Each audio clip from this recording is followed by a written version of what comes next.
This is Sports Matters with Jerry Coughlan. It's so retro.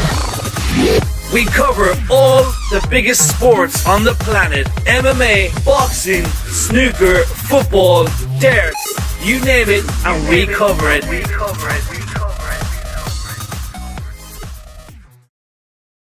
Okay, so welcome to Sports Matters with me, Jerry Coughlan. I'm joined by one of the superstars in Irish wrestling, Mr. Ludo Ward. How's things with you? Great, thank you. Thanks for having me. Good shape as always. Still taking over. Good stuff. So, I've always been a big fan. Of course, I've seen you back in the American Wrestling Rampage days. You've toured the country. Yeah. You've been to the States. How did it start for you first day? I was kind of just always a wrestling fan. That's where it kind of started first. Didn't really want to be a wrestler, but kind of wanted to be involved in the business. Yeah. Wanted to be involved in kind of promoting wrestling, but then kind of just fell in, started doing a bit of training, and kind of just went from there, really. You know what I mean? I kind of, for me, being able to travel and being able to see the world was a big thing as to continue on and train as a professional wrestler. And you've been all over the world, even back in the Rampage days. I remember you do European trips. What was it like? Where did you enjoy wrestling most in Europe?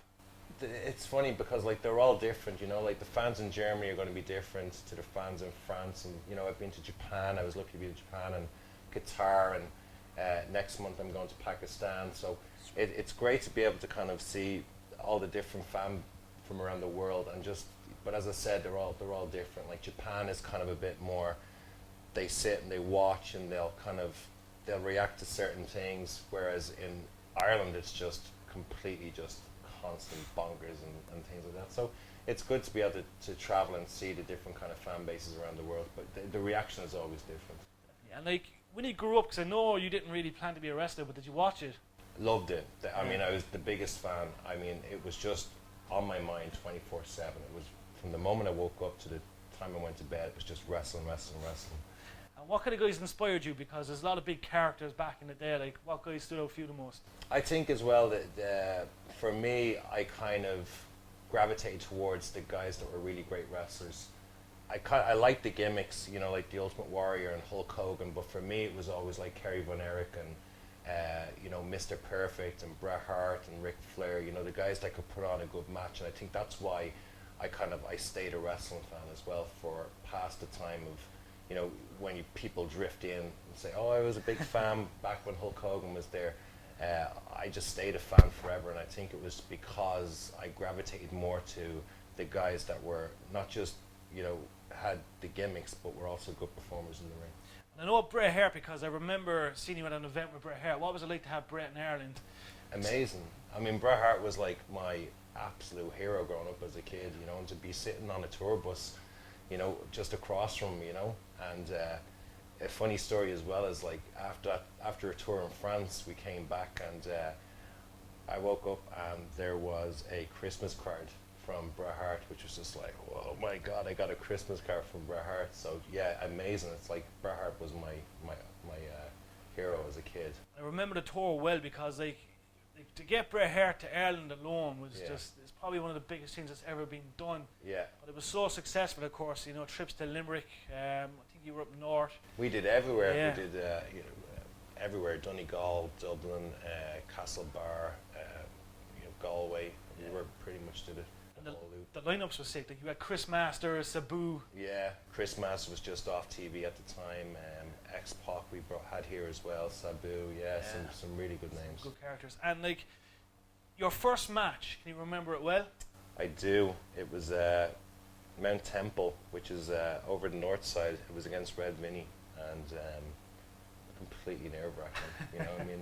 It's you can't really prepare for going out for your first time, and when you watch that curtain, you have, like, you know, 250 people and they're all looking at you. You know, it's just like, you know, very nerve-wracking. But I'm glad I did it. A real experience. And like, if you could pick, you've had so many great matches. The odd time you had a wrestler say they could pick that one great match. For you to date, if you could pick one of your best matches, what would it be? We're now doing a thing called Over the Top Wrestling.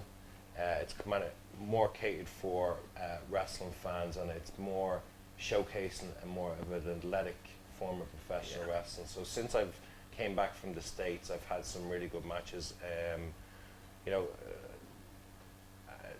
there's been a fair So few, hard to pick, you know, yeah. because the audience that go to OTT, they just appreciate everything. So it's so gratifying after a match there, because you know you've given it 100%, but the fans really appreciate it. You know what I mean? Yeah. But before that, you know, I like working the Irish guys, you know, because there's that level of trust when you're in there with a friend that you know that you feel there's a certain level of trust there, and you know, you have each other's lives in your hands. You know, if something goes wrong, you know, someone could get hurt. So working with the Irish guys like Paddy Morrow, Sean Maxer, Duncan Disorderly, all those guys, it's just a pleasure being in there with them, because as I said, there's that level of trust that you have.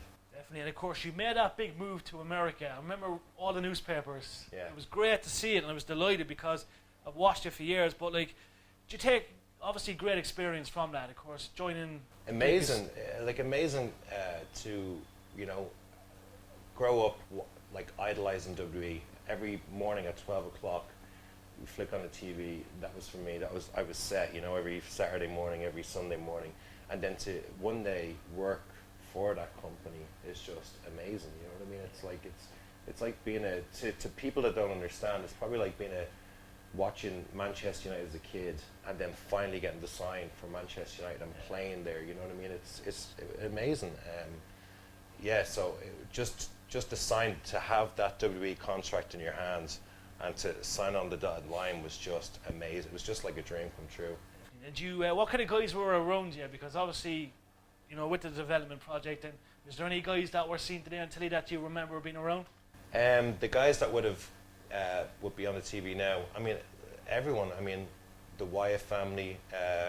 Me and Becky Lynch actually shared an apartment together when we were over there.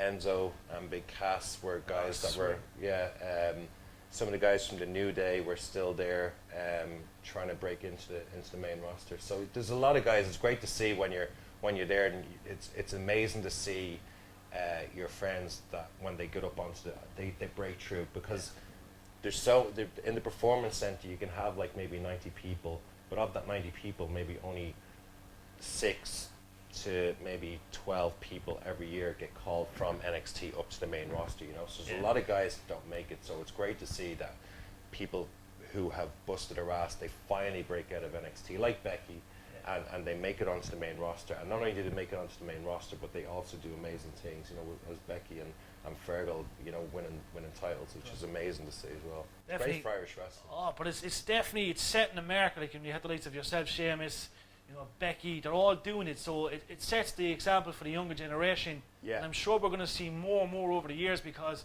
as you know, Ireland's it's a great country. Yeah. And it's a good product there. So I think we're going to see a lot more as time goes on. It's amazing to see, like, you know, we're such a small country, but, you know, we just seem to take over the world. But, you know, McGregor, and if you look at, you know, UFC, you've McGregor, then you look at WWE, you've Fergal Devitt, you've Sheamus, you've Becky Lynch, and they're all flying the flag for Ireland, you know, and it makes the young guys in Irish wrestling and, you know, SPG as well say, like, you know, maybe this is achievable. Because when I was a kid, I just never thought, you know, being an Irish kid, that you could ever make it to WWE, you know what I mean?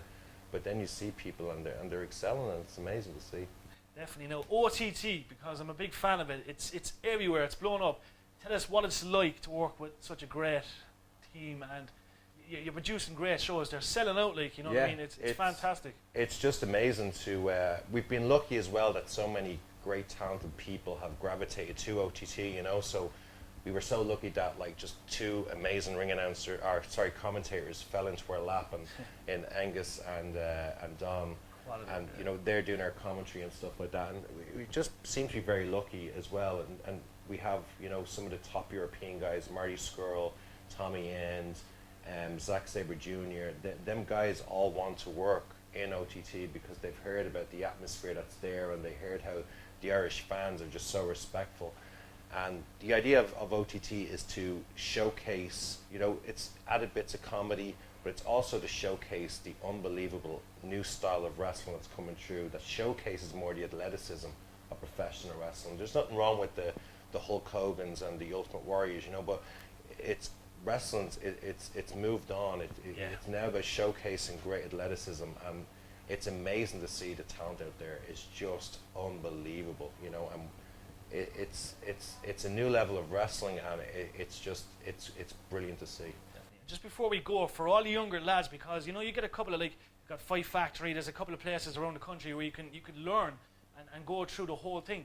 What advice can you give them to if they're going to get involved? Obviously it's hard, a lot of training. It's very hard. Preparation, safety, because it's a dangerous game, as you know. Like, a lot of injuries can happen. But what advice can you give them? You just, I mean, I can only tell you from what I had to do to get to WWE, and I lived life like, I said to myself, I'm going to give this a solid year, because there was no way when I got to 40 years age that I would look back and go, had I just trained a little bit harder, or if I had I just worked a little bit harder, I could have been on TV, you know what I mean? I never wanted that, so I just gave it, for me, a full year. In the gym every day, making sure that you're complete, you know, making sure that you have your look, making sure that your promos are good, making sure that your ring work is good, you know what I mean? Being a professional, to me, is so important, you know what I mean? Because you can have all the talent in the world, if you're not a professional, you're not going to go anywhere. But just apply yourself. It's sad to see so many people that have talent, but they just can't apply themselves. They can't give it 100%. They're giving it, you know, 100% one day, and then they disappear for 2 days, and then they come back and give it 100%. It's just, you know what I mean? It's not going to happen for you, you know. So you just got to be truly, truly dedicated. And the way I always looked at what it was is that I never ever want to have any life regrets. I don't ever want to look back and go, I should have just done a little bit more, and I could have achieved more, you know. To me, that would be just, I couldn't live with myself, you know what I mean? And I was glad I got to WWE, and I was glad that I seen it, and I was there, and I got to live it, you know what I mean? But for me, it just wasn't for me, you know. I love Ireland, you know. I want to be around my family and friends, and I was blessed as well that it worked out really well for me, because I was able to come back and, you know, go back to my roots, which is promoting wrestling, and showcase this amazing wrestling that's going on right now. And thank God the Irish fans have lapped it up, and, you know, they're being incredibly responsive to it. We're looking forward to the rest of the shows this year, and of course, European trips, worldwide trips. We'll be supporting you as always. Luther, Awesome. Ward, thank you very much, my man. Thank you very much for having me. Means a me. lot. Thanks, guys. Thank you. Check out all the latest interviews with Jerry and the Stairs weekly on Sports Matters.